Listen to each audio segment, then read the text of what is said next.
Dear students, आज हम आपको वास्तु चित्रण के बारे में बताएंगे, जिसे हम स्टील लाइफ कहते हैं।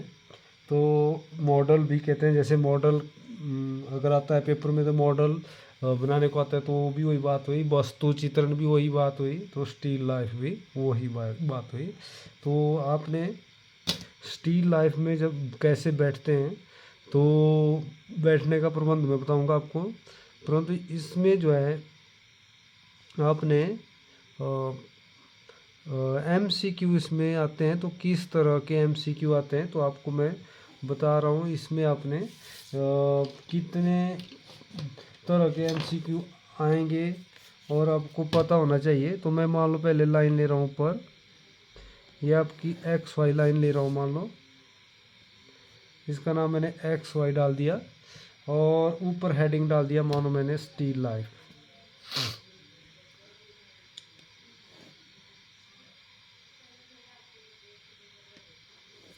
इधर मैंने हेडिंग डाल दिया still life, STIL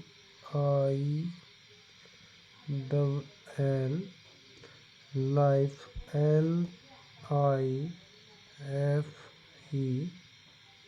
still life. इसको हम हिंदी में कहते हैं वास्तु चित्रण, है ना, वास्तु चित्रण। इस तरह इसमें हमें किस तरह बैठते हैं और किस तरह आपको जो है MCQ आएंगे इसमें। तो आपने क्या करना है, सबसे पहले जैसे XY लाइन ले ली, मान लो आपने मान लो मैंने ये वाली लाइन थोड़ा नीचे ले ली, इसको मैंने यहाँ अंडरलाइन कर दिया। इससे नीचे लेता हूँ मैं, ये वाली ले ली मैंने XY लाइन।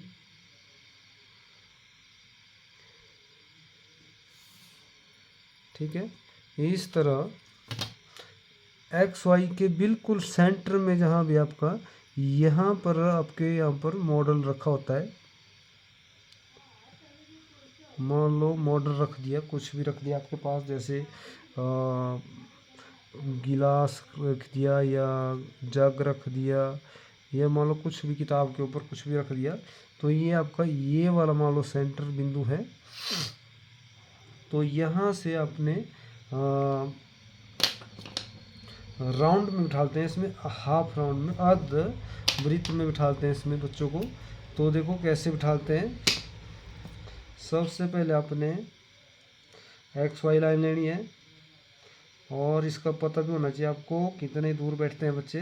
तो पहली लाइन जो बैठती है बच्चों की, वो जो है उसमें मान लो पहला राउंड लगा लिया मैंने इधर से, ये लगा लिया इधर,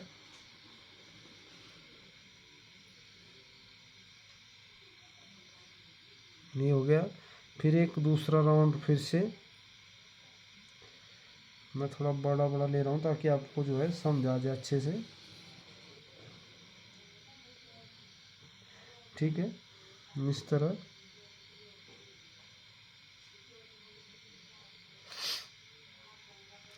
तरह आपका ये जो आपकी पहली रो है, इसका जो है बिल्कुल सेंटर करो आप इधर, और एक इधर, 2 3।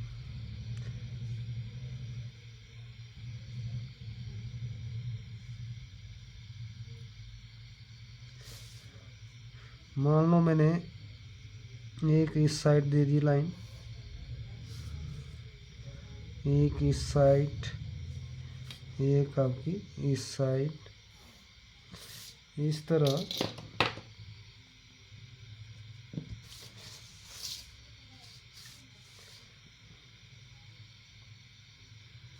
इस तरह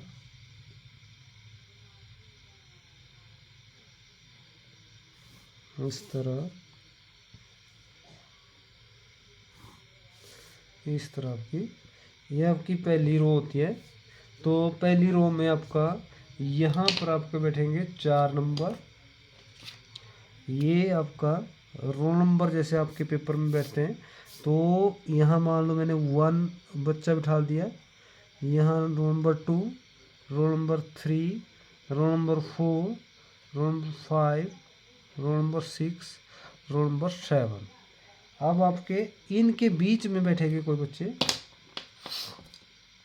तो अब इनके बीच मान लो मैंने इधर यहीं से लाइन ले ली,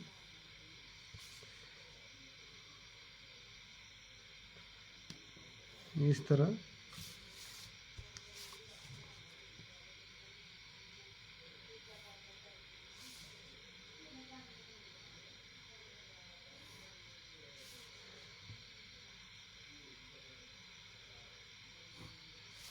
तो अब देखो इसमें रोल नंबर 8 आप इधर उठा लो, 9, इधर आपका एक लाइन रहेगी, देखो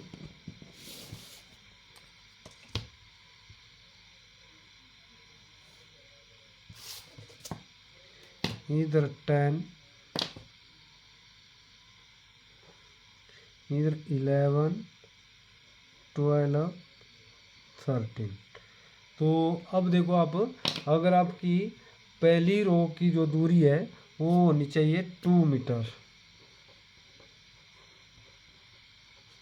ये हर लाइन, जैसे पहली लाइन है आपकी, ये वाला पहला राउंड, ये आपका 2 मीटर हर लाइन है, 2 मीटर।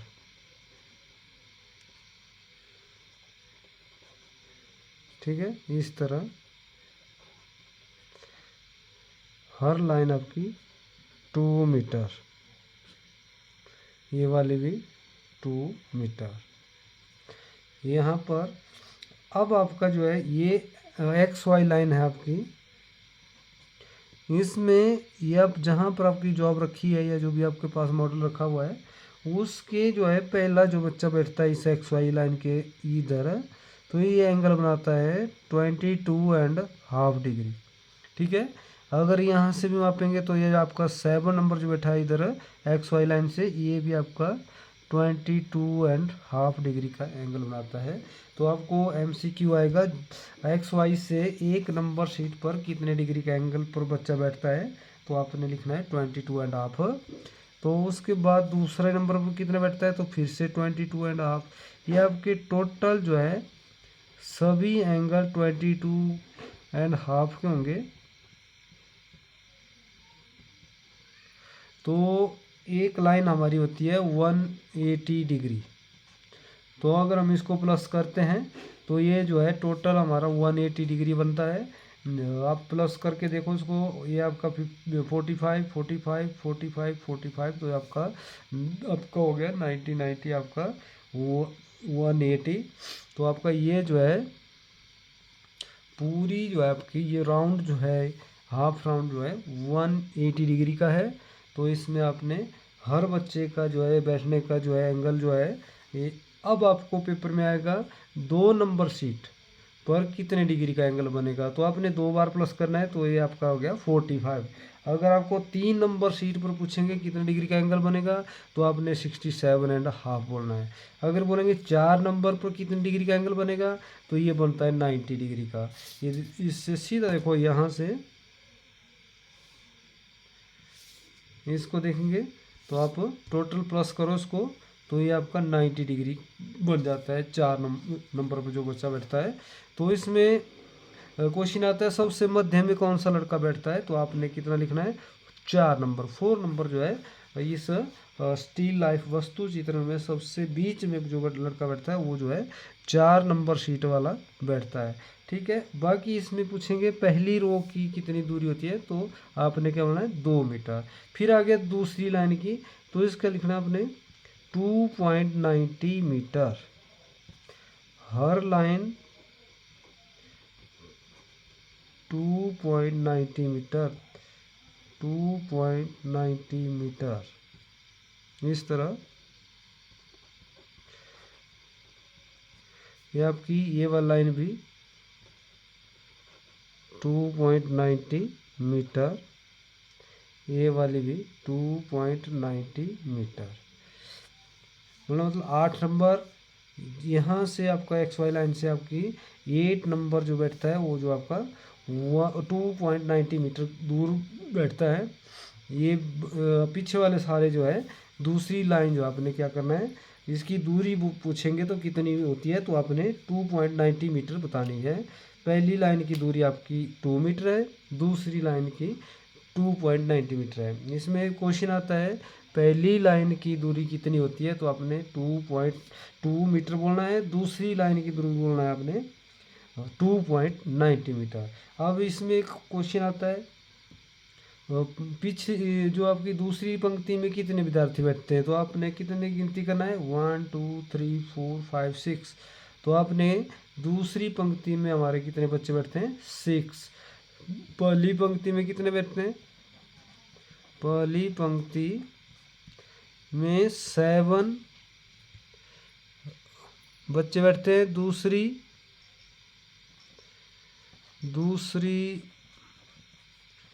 पंक्ति में 6 विद्यार्थी बैठते हैं ना, विद्यार्थी मैंने इधर लिख लिया। विद्यार्थी पहली पंक्ति में 7, दूसरी में 6 बैठते हैं। अब टोटल है आपके हो गए 13। तो पूरे समूह में कितने विद्यार्थी बैठते हैं, तो यहाँ पर कितने बैठे 13। आपके पूरे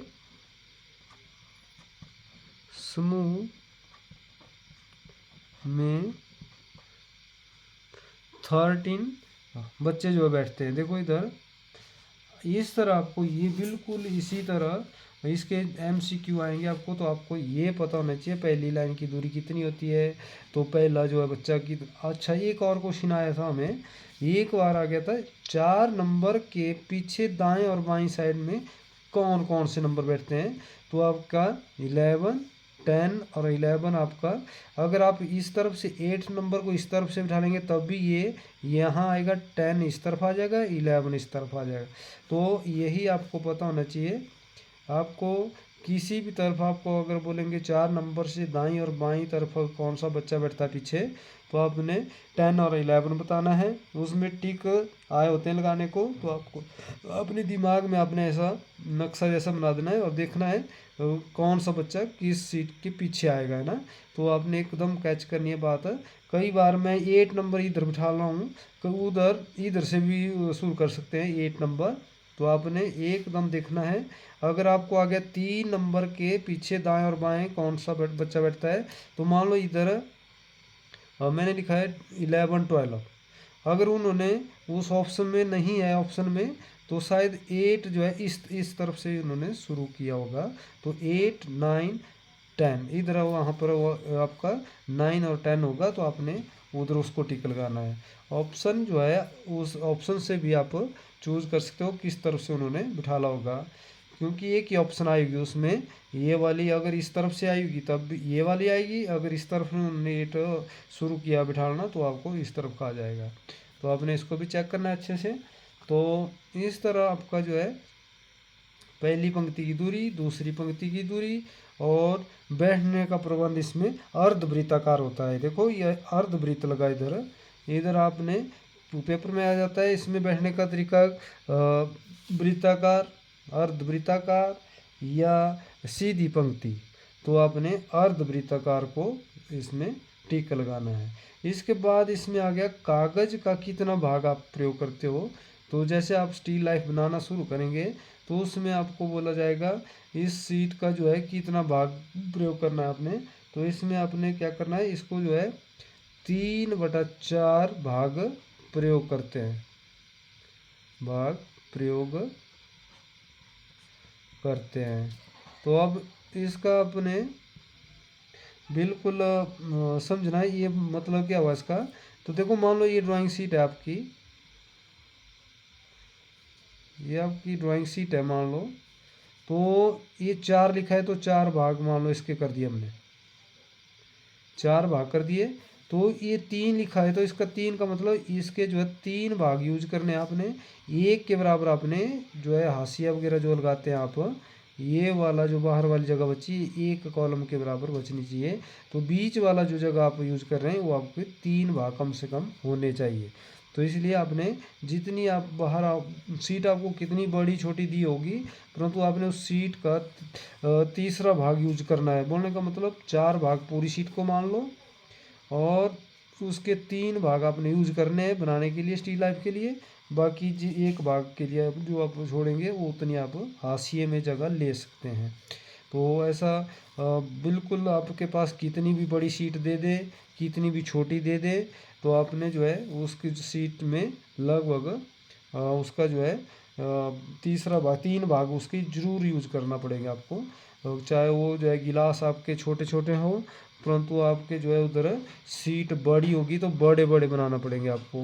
क्योंकि सीट का 3% आपका, जैसे मान लो 100% आपका जो है सीट मान रहा हूँ मैं, तो उधर अगर ऑप्शन में आता है तो आप बोलेंगे कितना भाग सीट का प्रयोग करना है, तो इसमें आपको 75% यूज करना पड़ेगा। ये जो है ये आपका ये जो है 75% आपने यूज करना है। 25% आपका जो है 25% आपने ये जो हाशिए के लिए प्रयोग करना है। बाकी आपको 75 आपने जो है यूज करना है बनाने के लिए, वस्तु चित्रण के लिए। तो ये आपको ये वाला पॉइंट बिल्कुल याद आना चाहिए। और पेपर में आता है तो सीट का कितना भाग प्रयोग किया जाना चाहिए वस्तु चित्रण में, तो आपने वहाँ या तो उधर इस तरह ऑप्शन आएगी 1/मान लो 4 आ गया, या 3/4 आ गया, या वहाँ पर 1/2 आ गया, या 2/4 कुछ भी आ सकता है उधर। तो आपने टिक लगाना है इसको। अगर आपको इस तरह आ गया तो इस तरह आएगा 100, 75, 50, 25। तो आपने टिक लगाना है 75% को।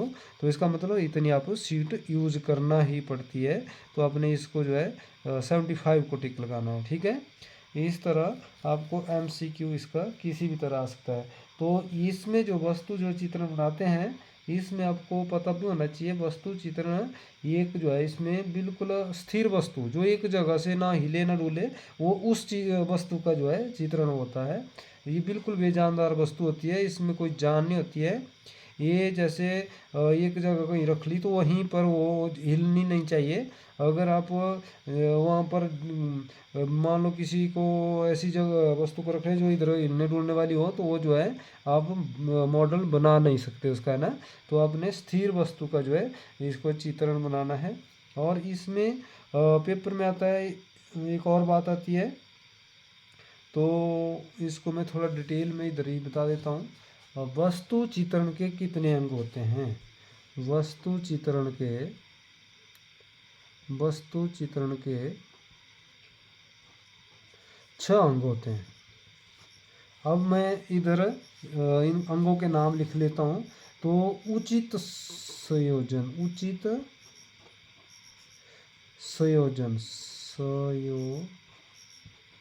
है ना। इसका मतलब क्या, नंबर 1 हुआ है उचित संयोजन। इसको हम इंग्लिश में गुड सेटिंग कहते हैं। तो इसका मतलब हुआ सबसे पहले आपने क्या करना है, इसमें आपने वस्तु को पहले देखना है। जैसे मान लो ये जो मैं वो आगे रखा हुआ है, कोई भी जो वस्तु रखी हुई है या जो मॉडल रखा हुआ है, इसको आपने ढंग से देखना है। और ये जैसे मान लो आप किसी भी सीट पर बैठे हुए हो, तो वहाँ से आपने ढंग से इसको देखना है, इसकी लंबाई ज़्यादा है कि ऊंचाई ज़्यादा है।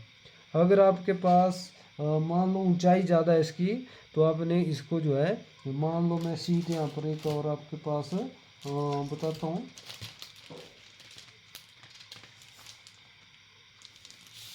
जैसे मान लो आपके पास अगर ये वस्तु जो है लंबाई ज़्यादा है, तो आपने सीट इस तरह यूज करनी है, इस तरह आपने सीट को यूज करना है। अगर ऊंचाई ज़्यादा है तब सीट आपने इस तरह ऊंचाई के बल फिर आपने जो छेद इस तरफ करने हैं और ऊंचाई की तरफ आपने। तो बोलने का मतलब अगर आपके यहाँ पर ऊपर देखो इधर रखा होगा, अगर मॉडल रखा हुआ है तो यहाँ पर मान लो बॉटल रख ली ऊपर, तो उसकी हाइट ज़्यादा होती है, तो फिर आपने सीट को ऊंचाई के बल ही प्रयोग करना है। और उधर अगर आपकी लंबाई उसकी ज़्यादा है, जैसे यहाँ से यहाँ तक ड्राइंग बोर्ड हो गया या किताब होगी, अगर इस तरफ ज़्यादा है तो आपने सीट इसी तरह रखनी है। अगर आपको जो है ऊपर की तरफ जैसे हाइट होगी इसकी, तो आपने फिर सीट को इस तरह यूज करना है। तो इसलिए आपने ये वाली सबसे चीज़, सबसे पहले ये उचित संयोजन, गुड सेटिंग, आपने ये वाला सबसे पहला दृष्टि में आपने नंबर है। दूसरा है इसमें, मान लो गहरी दृष्टि, ये आपका ऑब्जर्वेशन बोलते हैं इसको। ऑब्जर्वेशन के लिए आपने इसमें क्या करना है, इसका मतलब हुआ है पहले आपने बिल्कुल ढंग से देखना है उसको, गहरी दृष्टि से देखना है उसको।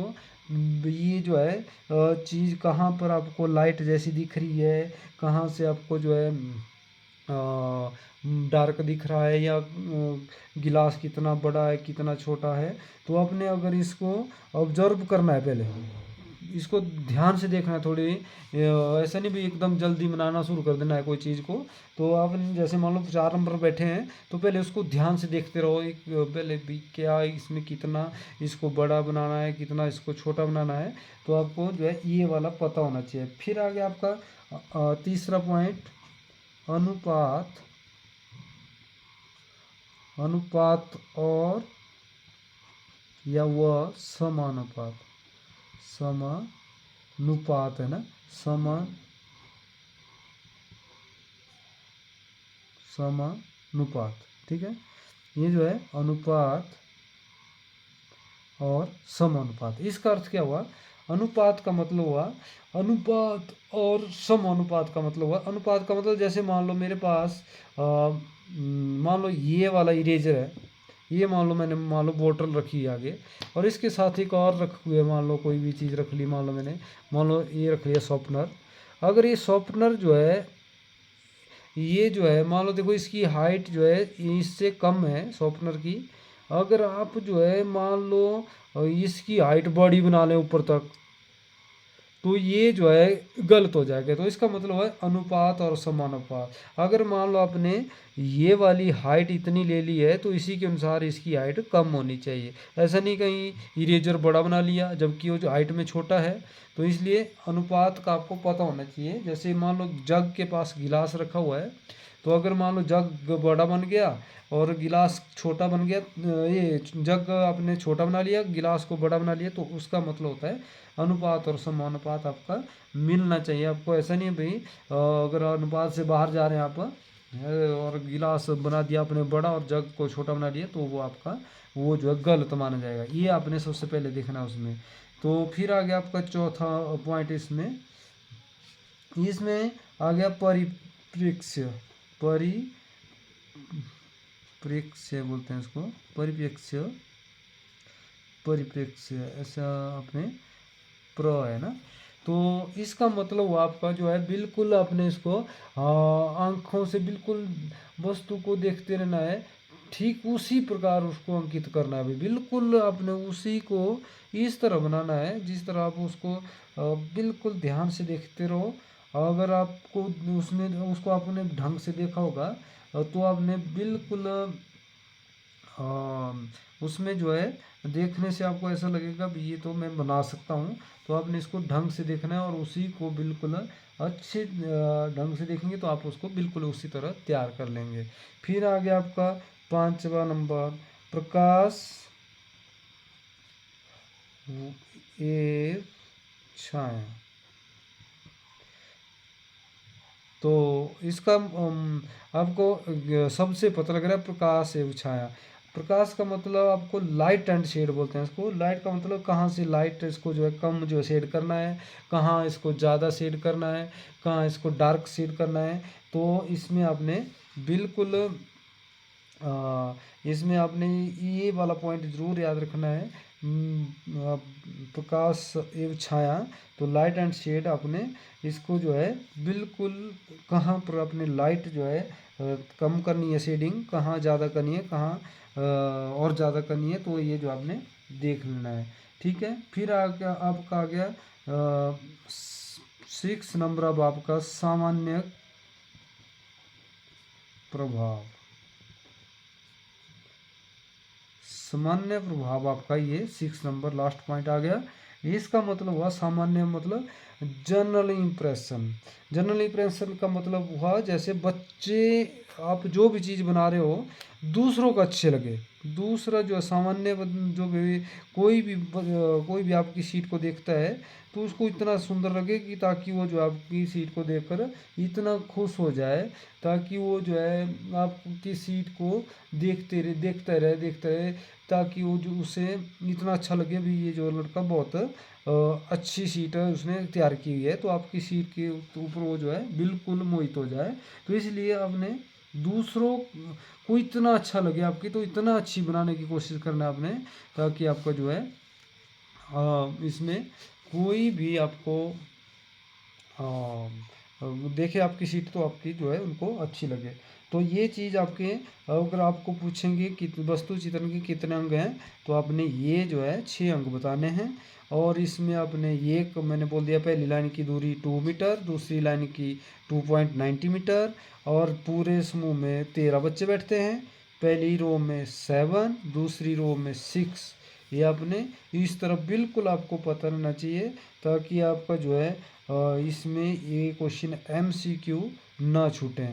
फिर इसके बाद एक क्वेश्चन आता है जैसे इसमें जैसे आप इसको बनाएंगे तो इसमें सबसे पहले बिल्कुल आपने सीट के जो है जैसे आप बनाते हैं, जैसे आप इस सीट को मान लो मैंने ये सीट है, तो इस सीट में आपने सेंटर में सेट करना है। कहीं ऐसा नहीं भी जैसे साइड में जैसे बना लिया वो जो है तो वो गलत माना जाएगा। तो आपने सेंटर में सेट करनी, कोई भी चीज़ बनानी है आपने, तो ये इस तरफ भी जगह बराबर, इस तरफ आपके ऊपर थोड़ी ज़्यादा जगह, इधर एक भाग, यहाँ 2 भाग, यहाँ एक भाग है तो इधर एक भाग, इधर एक भाग है तो ऊपर 2 भाग। इस तरह आपने इसको थोड़ा ज़्यादा जैसे ऊपर जगह छोड़ देनी है, और आपका जो है इस तरह आपने तैयार करना है ये वाला पॉइंट। इसके बाद ये आपको पता होना चाहिए इसमें कितना आपने जगह छोड़नी है। अब वस्तु बनाते समय आपने पता क्या करना है, तो इसमें जब आप इसको मापते हैं, जैसे ये चीज़ आप माप रहे हैं, जैसे इस तरह मापेंगे आप आगे, इसको आगे आपको बताते हैं आपके टीचर जो भी बताते हैं, तो आपने इसको आगे जो है सबसे पहले बाईं आंख बंद करनी है। आपको पता होनी चाहिए बाईं आंख बंद करनी है और दाईं आंख से देखना चाहिए। बाईं आंख अगर आप बंद करते हैं तो दाईं आंख से ही देखें, और इसको बिल्कुल अगर दूसरी आंख से देखेंगे एक बार दूसरी तो आपकी जॉब गलत बनती जाएगी। इसलिए एक ही बार आपको पता होना चाहिए, एक आंख बंद करनी है आपने, तो बाईं हर पूरी माप जितना भी लेना आपने, तो बाईं आंख को बंद करना है आपने, और बिल्कुल आपने दाईं आंख से ही सारे चित्र देखनी है, सारी हाइट वगैरह ऊंचाई जो भी आप देखेंगे लंबाई वगैरह, तो आपने दाईं आंख से ही देखनी है। फिर आगे आपका इसमें जो है आपने जब बनाते हो इसे स्टील लाइफ, तो आपने इरेजर का कम से कम ये प्रयोग करना है, और प्रयोग करने से जो है ये जो सीट जो आपकी मैली नहीं होगी, तो इसमें जो है आपने इस तरह का इरेजर कम से कम यूज करना है आपने। फिर आपको आता है इसको जो है जैसे आपके वस्तु चित्रण को क्वेश्चन आया था पिछली बार, शेडिंग कितने प्रकार से की जाती है, तो शेड जो है 3 प्रकार से की जाती है। एक आपकी उसको बोलते हैं प्रकाश, एक हो गया मध्यतान, एक हो गया गहराई। अब इसका मतलब प्रकाश का मतलब हो गया आप जहाँ आपने प्रकाश बताना है, थोड़ी लाइट बतानी है, तो वहाँ पर आपने शेडिंग कम से कम करना है। फिर आ गया मध्यतान, थोड़ी सी ज़्यादा शेड करना है।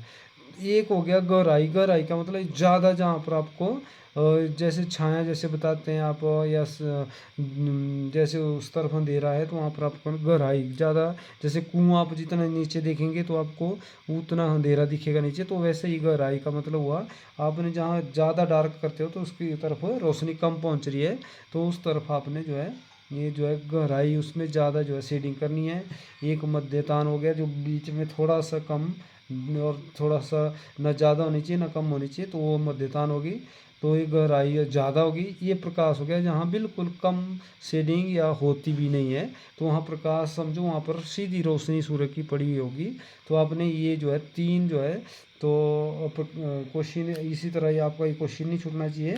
तो आपको ये पता होना चाहिए शेडिंग जो है कितने प्रकार से की जाती है, तो आपने तीन प्रकार लिखने हैं। और इसको जब आप वस्तु को मापते हैं तो आप बिल्कुल, आपका बाजू सीधा होना चाहिए आगे, बिल्कुल इस तरह पेंसिल रखकर। अगर आपका बाजू टेढ़ा जैसा हुआ तो आपने समझो जो भी माप लेंगे आप, तो आपने सीधा बाजू आगे ऐसे करना है और ऐसे ही आपने मापते रहना है ऊपर और नीचे। तो आपको ये वाली जो है स्टील लाइफ के जो है जितने भी एमसीक्यू आएंगे तो इसी के संबंधित आएंगे। तो इसमें सभी आपको पता होना चाहिए कि इस तरह आपने कौन सी जो है अ, इसमें कितने बच्चे बैठते हैं, कितने डिग्री का एंगल बनता है।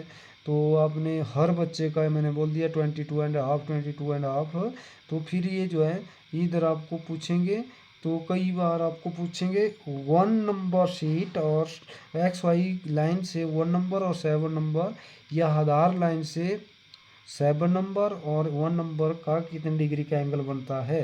तो देखो दोनों तरफ 22.5 बनता है, देखो ठीक है। ये बराबर दूरी पर बैठते हैं, जितना इस तरफ XY से जैसे X मैंने इधर रख दिया, Y इधर, जैसे X से कितना दूर पहला बच्चा बैठता है तो आपने कितना लिखना है 22.5 डिग्री एंगल।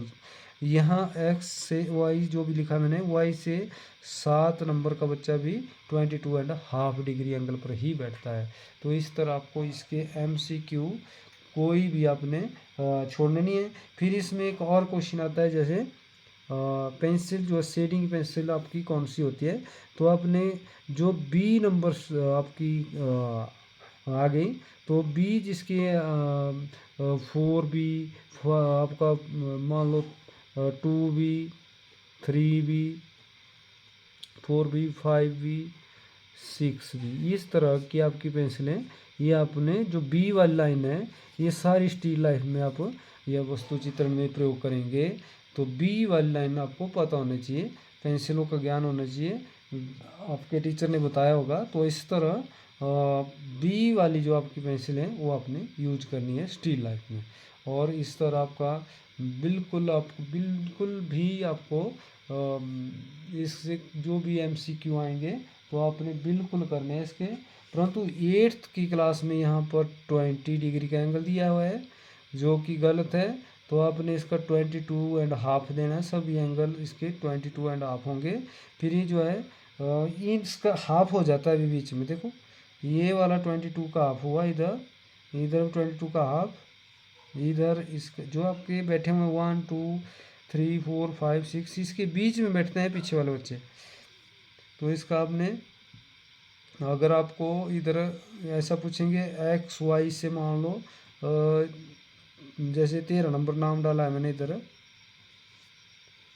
इधर,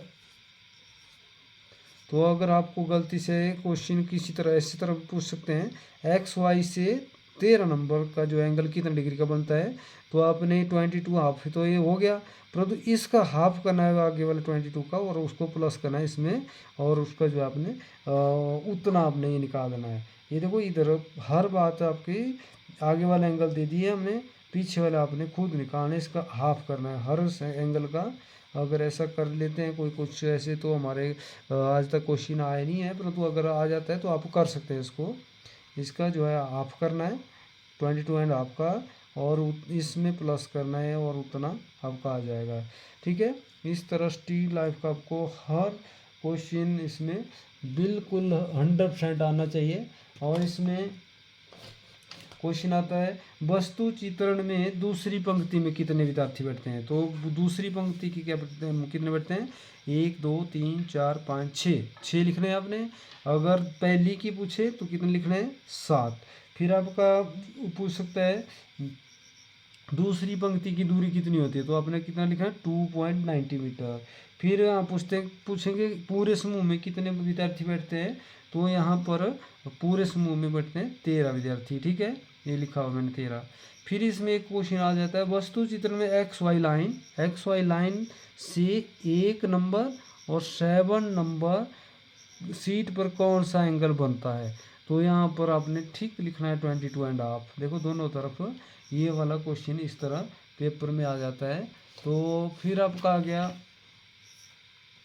वस्तु चित्रण में आधार रेखा से पहली शीट की दूरी कितनी होती है। पहली शीट देखो ये आ गई, आधार रेखा होगी, पहली शीट है, तो दो अपने 2 मीटर को ही करना है अपने इसको चूज। फिर या तो आ गया आधार रेखा से पहली नंबर सीट पर बैठा हुआ बच्चे का कितनी डिग्री का एंगल बनता है, तो आपने 22.5 लिखना है।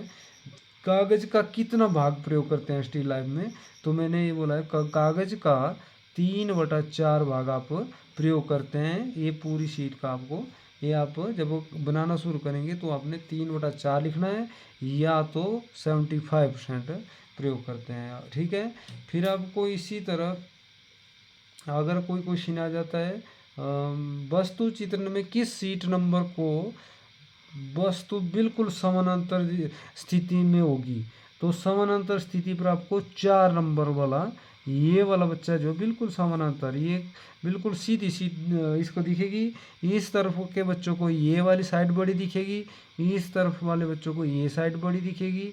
तो ये जो है सिर्फ ये बच्चा ऐसा है जिसको दोनों तरफ बिल्कुल बराबर दिखेगा। ठीक है, इस तरह आपको जो है, अब ये क्वेश्चन मैंने ये वाला बोला आपको, ये वाला तो प्रकाश इसमें आएगा। प्रकाश जैसे वस्तु चित्रण में प्रकाश और छाया को मुख्य कितने भागों में बांटा गया है, तो ये वाला आपने लिखना है मुख्य 3 भागों में बांटा गया है। वहाँ पर आया होगा ऑप्शन 3 4 5, तो आपने वहाँ पर चाहे इधर इसमें प्रकाश मध्यतांगर आई लिखा मैंने, तो इधर आप जो है लाइट मीडियम डार्क भी लिखते हैं ना, लाइट और आपका जो है मीडियम और डार्क लिखते हैं।